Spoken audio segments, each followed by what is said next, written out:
新德县的仁爱国中学校边有几排树仔，最近去互人锯掉。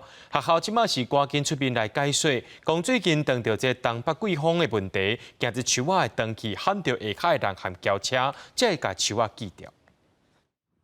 几排树仔即马敢若春树棵，完全看袂到叶仔，甲看实在真奇怪。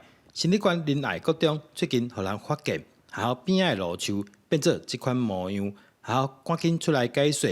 主要是惊无细力去伤到人，才会赶紧找人来修正。学校周边的交通的安全、行人的安全，我们依照程序把这份公文报到县政府去做核备。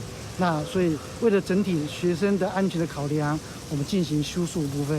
生长得非常快速哈，很快速假如说，其实我们假如说一些危险的枝干，假如没有定期去修剪它，的确是会造成这个道路的安全。受到威胁这样子。专家指出，这款乌帮树生长速度紧，过一阵啊叶仔会搁生出来。不过，嘛是希望相关单位会使定出修正路树的相关标准。我们至少你那个树冠要留1/3，就是每次修剪的时候至少要留1/3，不要说修到几乎没叶子。